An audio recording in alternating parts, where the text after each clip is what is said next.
The wind had a way of carrying loneliness across the plains. That evening, it swept down from the far hills and tangled through the empty stagecoach stop like it was searching for a soul to speak to.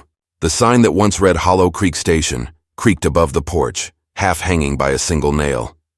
Dust rose from the tracks of the last coach that had already disappeared beyond the bend, leaving behind only silence, and a woman standing beside her worn trunk, clutching her belly as if it held the last piece of her courage. She had been told someone would meet her here. The driver had asked twice if she was sure this was the stop. She'd nodded, trying to believe her own words. But when the stage rolled away, when the sound of hooves faded into the dusk, she realized she was alone. The horizon stretched endless in every direction, the sky turning from gold to bruised purple. Her heart felt heavier than the child inside her. The station house door was locked, windows shuttered. The water trough was dry, and the telegraph line had been cut by a storm weeks ago. It was the sort of place forgotten by time, like so many towns in the far west after the railroad passed them by. She looked down the dirt road, hoping for a rider or a wagon, but only the wind answered her. She wrapped her shawl tighter, whispering a prayer under her breath. The nights came cold out here and she had nowhere to go. Her shoes were cracked, the hem of her dress covered in trail dust, but she stood straight as if pride alone could keep her from falling apart. The baby moved again, gentle at first, then sharply, reminding her that she wasn't truly alone. Not yet. An old horse neighed somewhere beyond the stable, startling her.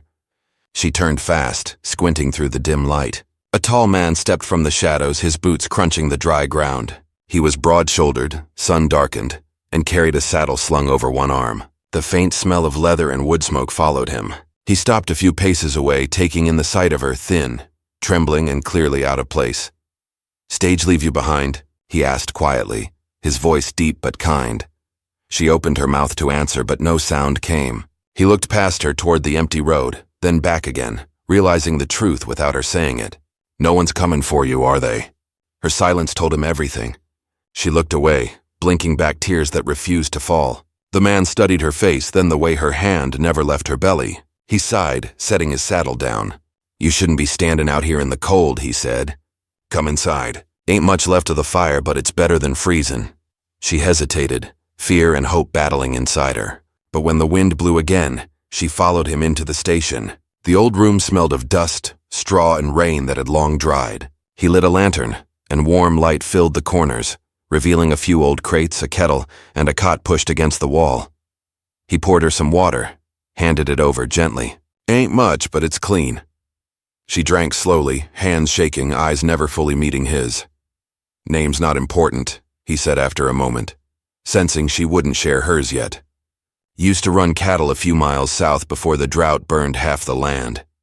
He leaned back against the table, watching her. "You traveling alone?" Her voice cracked when she finally spoke. "I wasn't supposed to be." She swallowed hard. "He said he'd meet me here. Said we'd start new, but he didn't come." The man's jaw tightened. He'd seen plenty of heartbreak in his time, men leaving, promises breaking, but there was something about her tone that hit deeper. She wasn't just abandoned. She'd been betrayed when she was already too tired to fight. "You got any place to go?" he asked. She shook her head. The silence that followed was long enough to hear the fire snap. Then came thunder far off in the distance, low and rolling. The storm was moving their way. He stood and tossed more wood into the stove. "There's a small ranch not far. My boys are there. They lost their ma 2 winters back." His voice softened as he looked toward her again. "They've been needing some care, and it seems you need a place that ain't empty." Her eyes widened, unsure what he meant. He saw the fear rise again, so he raised a hand gently. "Ain't saying nothing improper," he assured her. "Just that a house full of boys could use a woman's kindness, and a woman shouldn't have to bring life into this world with no roof over her." Lightning flashed outside, lighting the old station walls for a heartbeat. She saw him clearer then. Lines of weariness etched into his face, but eyes steady and honest. He wasn't a rich man or a smooth talker, just someone used to hard seasons and keeping promises. "I don't even know your name," she whispered. He smiled faintly, looking toward the door as if remembering a time before life had hardened him. "Names don't mean much out here," he said. "But you can call me what my boys do. Pa, if you ever feel like staying long enough." Her breath caught. No one had spoken to her like that in a long time, not with pity, but with quiet strength. She looked down, tears tracing the dust on her cheeks. The baby stirred again, as if sensing the shift in her heart. The rain started then, soft at first, then steady, tapping against the tin roof. He poured her another cup of water, sat across from her and waited. She didn't know what to say. Every mile she had traveled had been filled with shame, with fear of what people might say if they saw her, alone and carrying a child. But here, in this forgotten corner of the world, a stranger had offered her not judgment, but a chance. The night deepened. He gave her the cot, choosing to sit by the door, his rifle resting beside him. "You can sleep safe," he said. "Ain't no one gonna bother you while I'm here." She tried to sleep, but her thoughts kept wandering. Who was this man? Why would he help her when the world had turned its back? Every sound outside made her flinch, the hoot of an owl, the rain against the wood. But each time she looked, he was still there, silent, steady, guarding her like a man used to keeping watch through long, lonesome nights. By dawn, the storm had passed. The plain smelled of wet earth and pine. She stepped outside, the air crisp, her breath visible in the cold. The stagecoach tracks were nearly gone, washed smooth by the rain. It was as if her old life had been erased overnight. He joined her on the porch, a cup of coffee in hand. "Weather's clearin'," he said, glancing toward the sunrise. "If you still want to wait for him, you can. But if not..." He looked toward the hills where his ranch lay hidden beyond the ridge. "There's a wagon leaving in an hour. You could come with me. My children need love. You look like you got plenty of it, if you just let someone give you a reason again." She stared at him, her lips trembling. Part of her wanted to run, to keep waiting for the man who had promised her everything. But another part, deeper and quieter, told her that maybe this stranger's offer wasn't about saving her. Maybe it was about something she didn't believe in anymore. Hope. The sun broke through the clouds, bathing the land in pale gold. She looked at the road one last time, empty and endless, then turned back to the man who waited with patient eyes. The baby kicked again, firm and alive, as if answering the question she couldn't. She drew in a long breath. "What if he comes back for me?" she whispered. He met her gaze, calm and certain. "Then he'll find you safe, and that's what matters." The silence between them felt different now, full of unspoken things. Somewhere far away, a coyote called, and the day began. She looked once more toward the hills, where a faint trail wound toward his ranch, and her heart shifted, slowly, but surely, toward the sound of life waiting beyond the dust. The wagon creaked as it rolled down the narrow trail, the sound blending with the chirping of grasshoppers hidden among the sagebrush. Morning light poured over the open country, spilling across the tall grass and wooden fence posts. The air smelled of wet earth and pine, fresh after the night's rain. She sat beside him on the wagon bench, her hands folded in her lap, trying to quiet the ache in her chest. Every mile that took her farther from the stagecoach stop also took her farther from the life she once believed she would have. He held the reins with one hand, steady and sure, guiding the team with quiet confidence. There wasn't much conversation between them. Now and then, he'd point out landmarks. The old mill that hadn't run in years, a fallen oak by the riverbank, the ridge where his cattle used to graze before the drought. He wasn't a man who filled silence with words. His calmness was something she hadn't known she needed until now. It made the quiet easier to bear. After a while, she glanced toward him. His hat shadowed most of his face, but his jaw was strong, weathered from years of sun and dust. His hands gripping the reins were rough and scarred, the kind that came from a life of work rather than cruelty. She wanted to ask about his children, about the woman he had lost, but something in his manner made her wait. He seemed to carry a kind of sorrow that didn't like being touched. As they reached the crest of the hill, his ranch came into view. A small wooden house stood in the distance, surrounded by open fields, a half-broken barn, and a few corral fences leaning from age. Smoke rose from the chimney, twisting into the brightening sky. It wasn't much, but it looked alive, lived in, cared for. He slowed the horses and nodded toward it. "Ain't fancy, but it's home," she didn't answer. Her throat tightened as she watched two boys run out from the barn, waving their arms. The younger one couldn't have been more than 6, the older maybe 9. They wore clothes patched too many times to count, their boots caked in mud.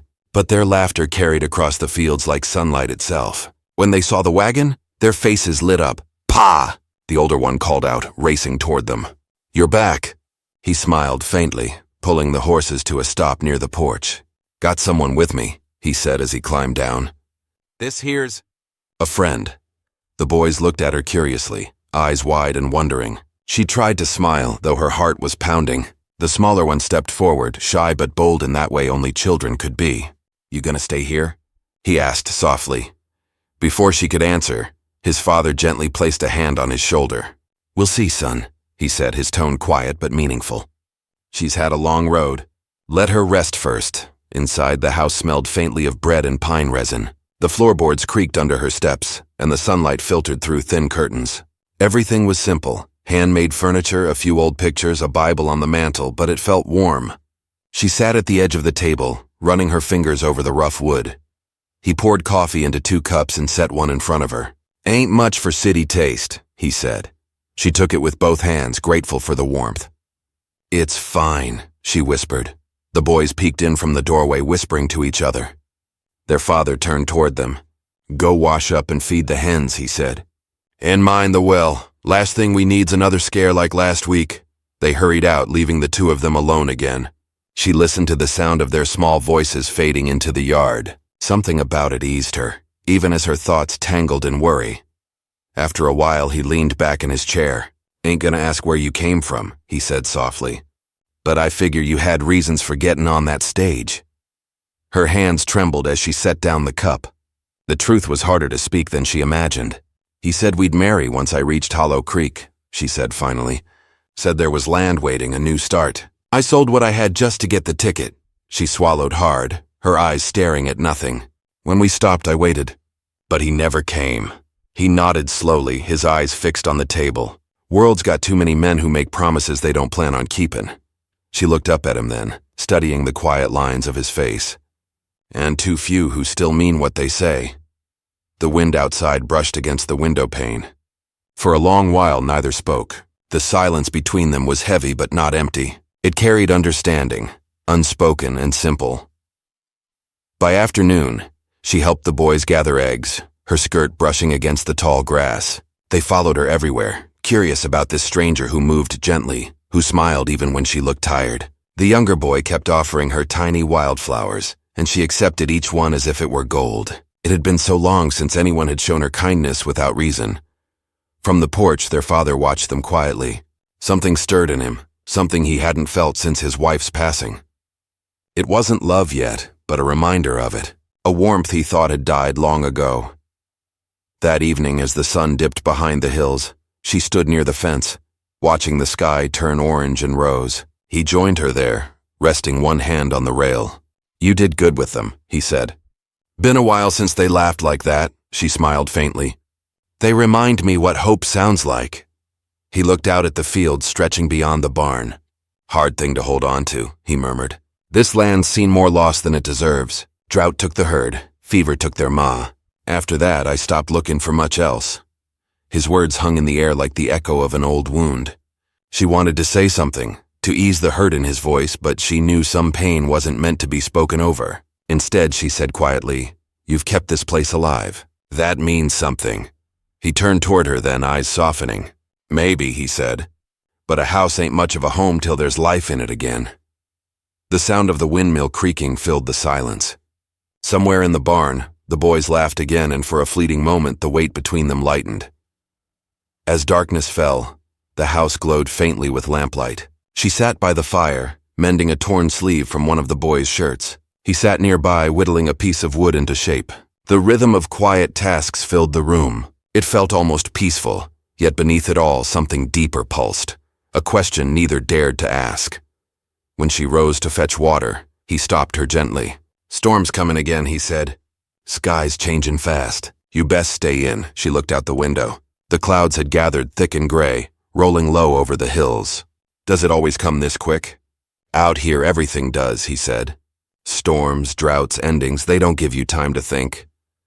That night, thunder shook the walls. She sat by the cot, holding her belly as the wind howled through the cracks. The man stayed awake by the door again, rifle near his hand, eyes fixed on the dark. She could see the faint outline of his face in the lamplight, strong, patient, always watching. For the first time in months, she didn't feel afraid, but when the lightning flashed bright across the sky, she saw something else, movement near the barn. A shadow slipped between the posts, too quick to be the wind. Her breath caught. "Someone's out there," she whispered.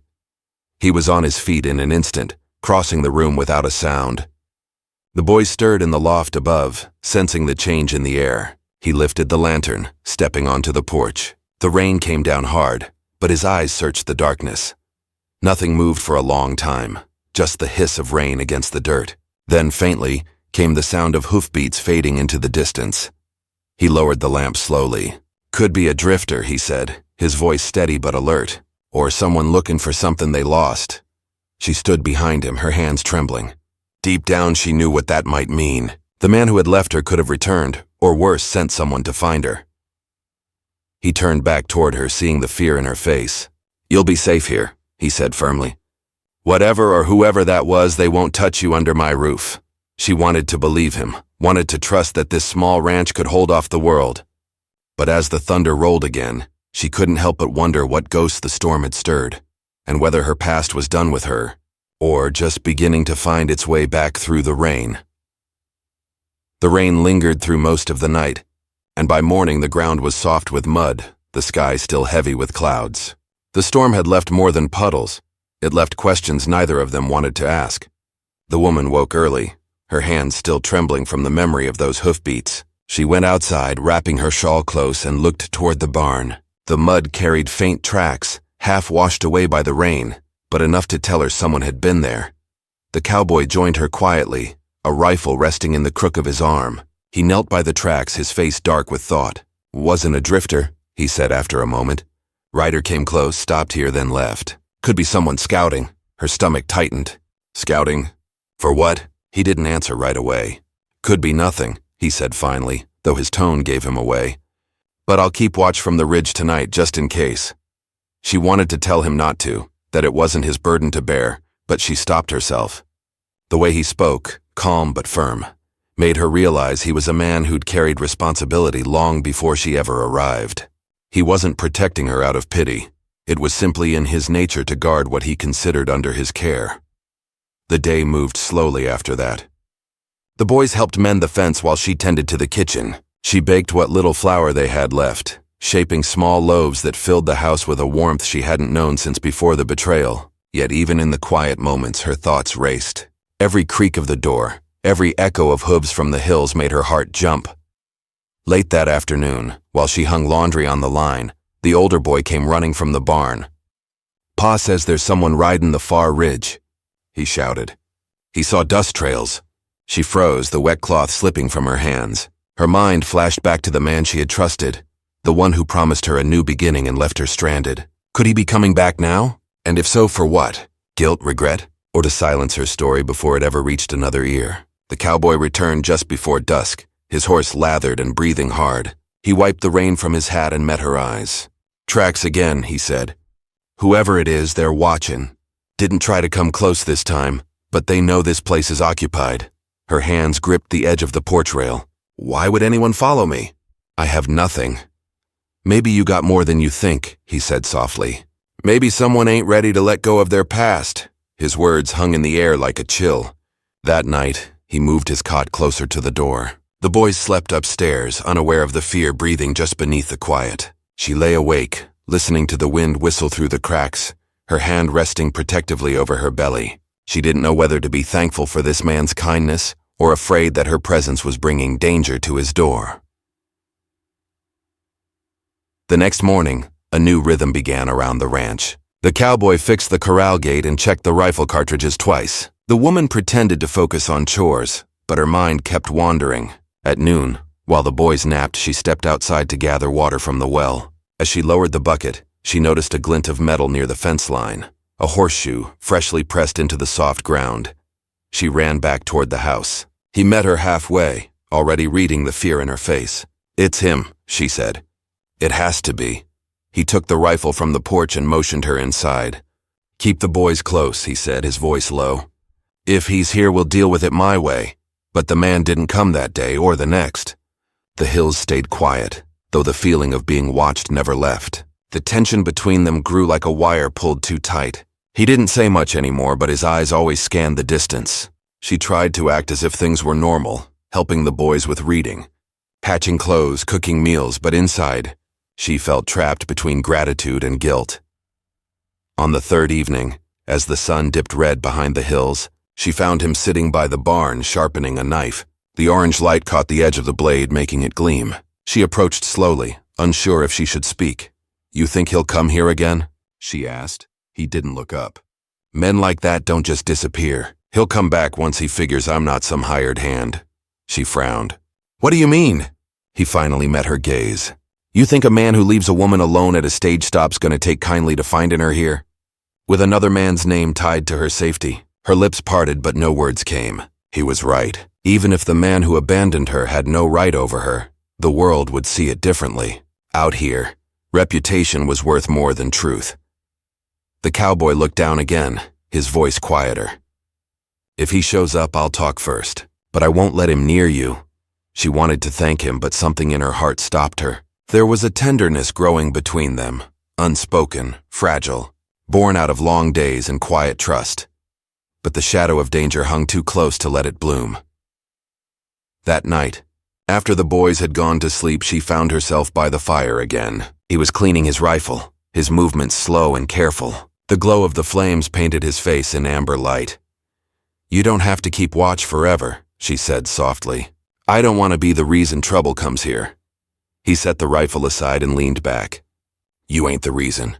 Trouble's been riding these hills long before you came. You just gave me something worth protecting again." Her breath caught. The words felt heavier than she expected. For the first time, she realized that maybe he wasn't guarding her out of duty, but out of something deeper he didn't yet have words for. Outside, a wolf howled in the distance. The sound sent a shiver through her spine. He stirred, reaching for the lantern. "Go upstairs," he said quietly. "I'll check the yard." She hesitated, wanting to follow, but obeyed. From the window above, she watched as he stepped into the darkness, lantern light cutting through the mist. His silhouette moved slow and steady across the yard. Then, from the far side of the field, another shape appeared, tall, broad-shouldered, riding a dark horse. Her hand flew to her mouth. The rider stopped at the fence line, unmoving. The cowboy raised his lantern higher. The two men stared at each other across the stretch of rain-soaked ground. She couldn't hear their words, but she could feel the air tighten between them. Finally, the stranger spoke. The sound of his voice drifted faintly through the wind, low, cold, and bitter. She recognized it instantly. He said something she couldn't make out, and the cowboy's hand shifted toward his rifle. The rider laughed, sharp and mocking, before turning his horse and vanishing into the dark again. When the cowboy came back inside, his jaw was set tight. "He knows you're here," he said simply. "And he'll be back." She sank into the chair, her heart pounding. "What did he say?" He hesitated before answering. "Said I was keeping something that wasn't mine. Told me to send you out by sunrise if I wanted peace." Her breath caught in her throat. "And what did you tell him?" He met her eyes, steady and unflinching. "Told him this land don't belong to men who throw women to the wolves. Told him if he comes back, he better come ready to explain why he left you to die." The silence that followed was thick, the fire popping softly in the hearth. He poured water into a tin cup, set it on the table, then turned toward the window. "You should rest," he said. Tomorrow might not come easy, but she couldn't sleep. Every sound in the night made her flinch. Every whisper of wind sounded like approaching hooves. She looked out again and saw him still standing on the porch, the lantern burning low beside him. He stayed there till the sky began to lighten, watching, waiting, like a man who'd already decided what he was willing to risk. And as dawn broke across the plains, she knew that whatever was coming next would test every fragile thing they'd built.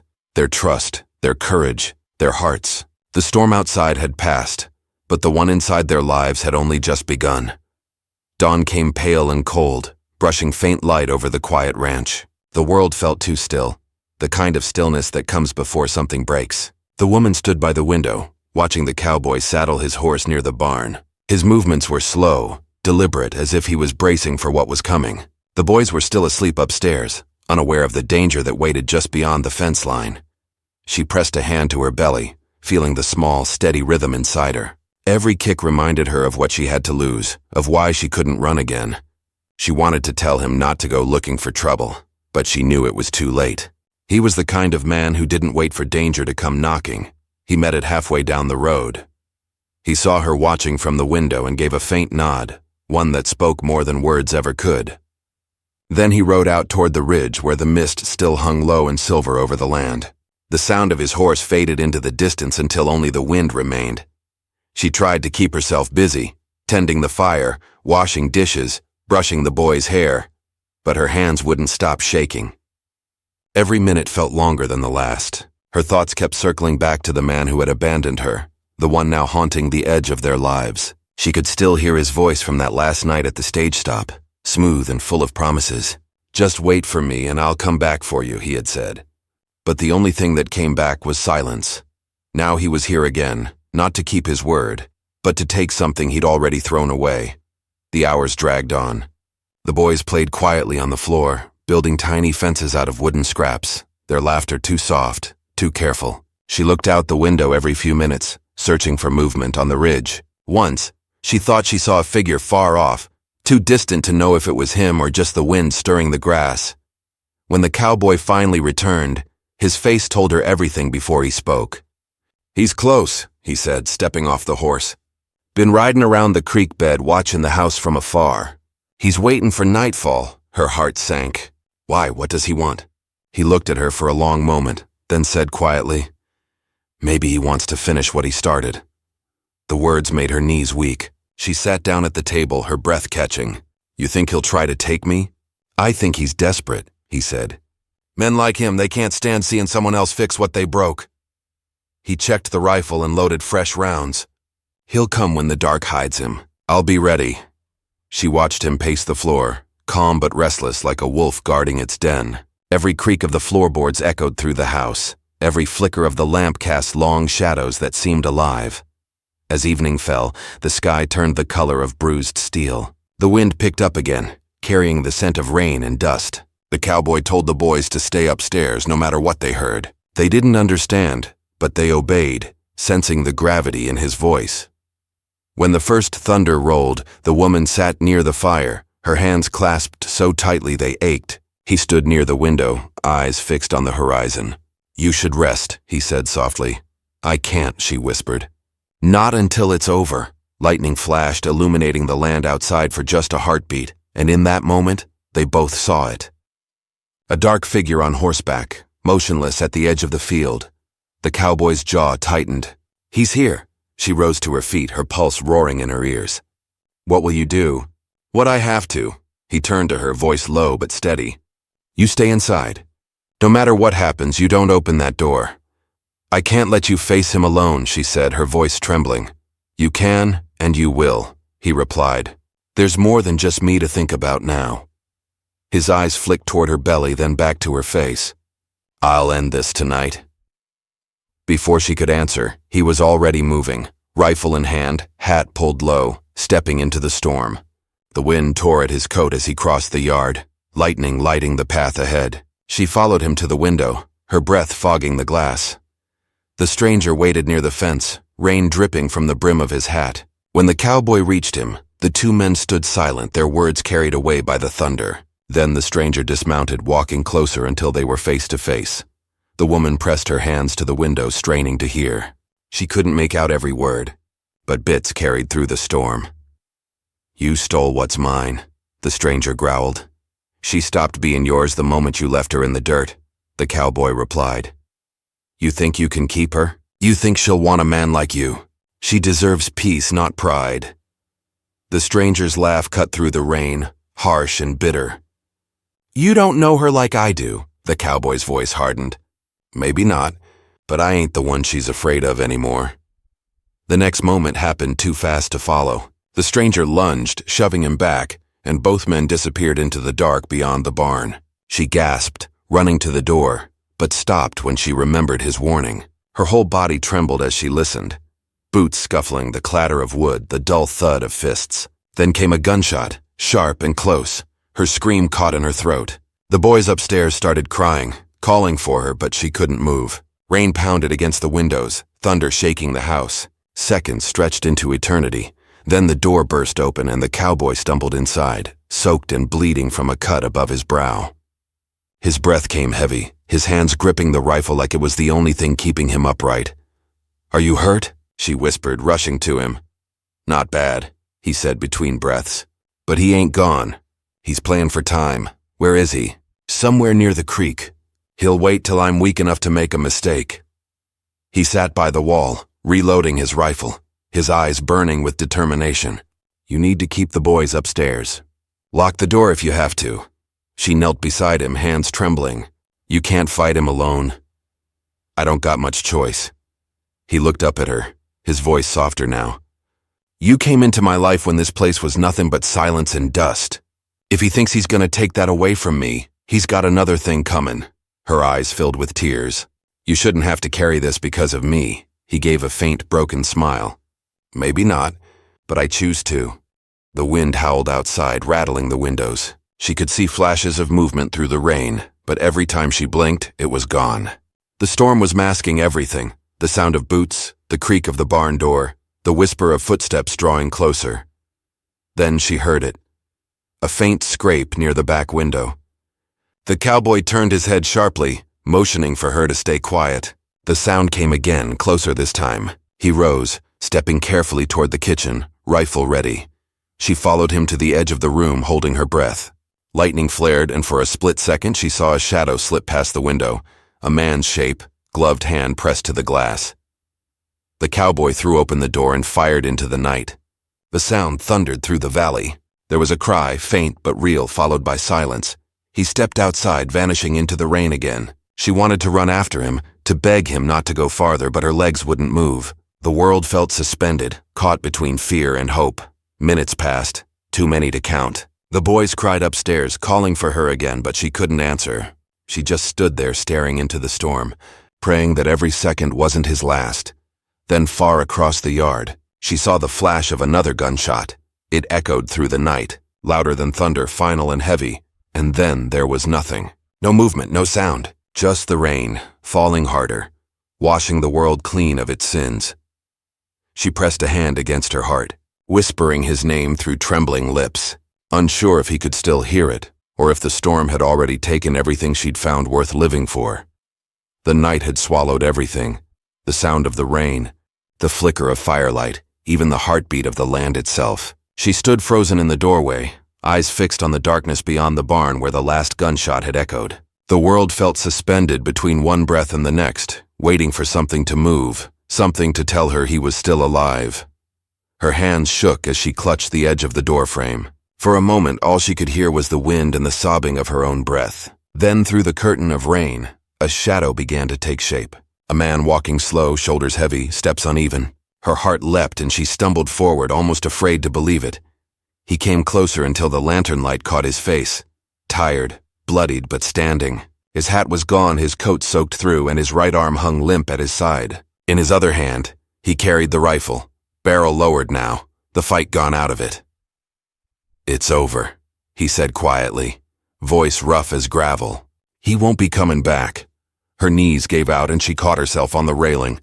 He reached her in 2 steps, setting the rifle aside and catching her before she fell. She buried her face against his chest, sobbing from somewhere deep inside, the kind of tears that come when the body finally lets go of fear.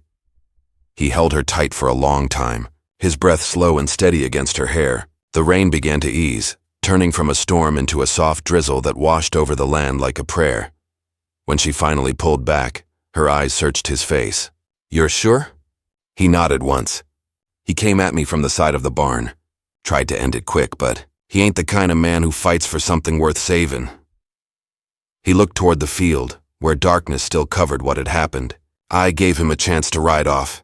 He made his choice. She didn't ask for details. Some things didn't need to be spoken. The rain would take care of the rest, washing the ground clean by morning.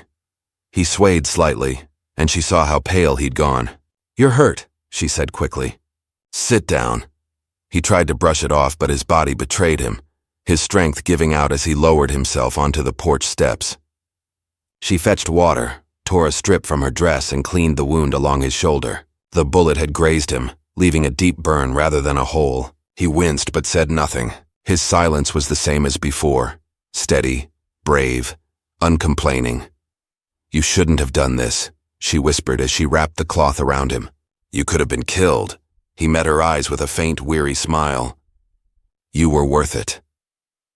Those words stayed in her heart long after the wind died down. By dawn, the rain had stopped, and the sky opened wide again, clear, gold, and endless. The smell of wet soil filled the air, mingled with wood smoke from the dying fire. The boys came down from the loft, sleepy and confused, but when they saw their father sitting safe, they ran to him and clung tight. He laughed softly, the sound breaking the long silence that had filled the night. The woman stood near the window watching them. For the first time in months, she felt something unfamiliar but steady. Peace. Not the fragile kind that comes from being left alone, but the real kind, built from surviving what was meant to destroy you later. When the sun climbed high, they buried the stranger down by the far creek, where the cottonwoods grew thick. The cowboy didn't say his name, and she didn't ask him to. The earth took him quietly, the same way it took all forgotten men in this country. Afterward, the days grew gentler. The ranch settled back into its rhythm, mending fences, tending to the animals, cooking supper when the sky turned red over the hills. She found herself waking earlier each morning, feeling stronger as her time drew near. The boys followed her everywhere, their laughter filling the spaces that once held silence. He watched her more than he spoke. There was something in his gaze that had changed, not pity, not just gratitude, but something deeper. She noticed it in the way his eyes softened when she smiled, in how he lingered by the porch when she hung clothes to dry. Neither of them said the words, but both understood what had quietly grown between them. One evening, weeks later, the first snow began to fall. The flakes drifted slowly through the air, catching in her hair as she stood by the barn. He came up behind her, coat draped over her shoulders before she could shiver. "Never seen snow this early," he murmured. "Feels like a sign," she said, looking up at the sky. "Like the land startin' over." He nodded, glancing toward the hills. "Maybe we are too." She turned to face him then, eyes searching his. "You don't have to keep me here out of duty," she said quietly. "I know you didn't ask for any of this." He frowned slightly, his voice low and sincere. "Ain't about duty. I asked for peace, and somehow peace showed up wearing a shawl and carrying a child." Her breath caught. The words felt simple, but they reached somewhere deep inside her, a place she thought had been closed off forever. That night, as the fire burned low, she sat on the old chair by the hearth, her belly round beneath her dress. The boys slept upstairs, and he dozed in the chair opposite hers, head resting on his hand. She watched him for a long time, the lines of his face softened in the glow. There was a quiet strength in him, the kind that didn't need to be loud to be felt. Outside, the snow thickened, blanketing the earth, covering the scars left by storm and struggle alike. It was as if the land itself was healing, forgiving. Weeks later, when her time finally came, he was there. The night was cold, and the wind howled around the corners of the house, but inside everything was still. The boys waited outside the room, wide-eyed and nervous, while he stayed by her side, holding her hand through every breath. When the child finally arrived, a small, crying miracle of life, he looked down at the baby with tears glistening in his tired eyes. "It's a girl," she whispered weakly. He smiled, voice shaking just a little. "Strong one, too." She smiled through her exhaustion, gazing at the tiny face nestled against her chest. "She's got your eyes," she said softly. The cowboy chuckled under his breath. "Then she's already got trouble ahead." The house filled with warmth again. Laughter, the smell of soup simmering on the stove, the faint sounds of the boys sneaking peeks at their new sister. Life moved on, not in grand ways, but in the quiet rhythm of small things, feeding, mending, planting, hoping. By spring, the land had changed again. The fields were green, the river ran clear, and the sound of life returned to the valley. The woman walked through the pasture with the baby in her arms, the air sweet with wildflowers. He followed a few steps behind, leading the horse with one hand, his other resting gently on her back. Sometimes she thought of that storm, of the fear and pain that had brought her here. But instead of bitterness, she felt something like gratitude. It was strange how life worked, how the road that began with heartbreak could still lead somewhere worth living. That night, as the sun dipped below the hills, she stood with him on the porch, the sky painted gold and violet. The baby slept in her arms, the boys chasing fireflies in the yard. The air was warm, filled with the hum of crickets. He looked over at her, his voice quiet. "You ever think about going back east?" She smiled faintly, shaking her head. "There's nothing back there waiting for me. Everything I need is right here." He nodded slowly, eyes soft. "Then I reckon you're home." For a long while, they just stood there, side by side, watching the stars come out one by one. The ranch lay quiet beneath the wide American sky. and the land, once lonely and hard, finally felt alive again. In that moment, with the scent of earth and rain still hanging in the air, she realized that love didn't always come the way people expected. Sometimes it wasn't found in promises whispered at a stage stop, but in the steady hands that rebuilt what others left broken. And as the night deepened, the house glowed softly behind them, filled with laughter, warmth, and the gentle sound of new beginnings. The storm had passed, the road behind them washed clean, and the world for once felt safe.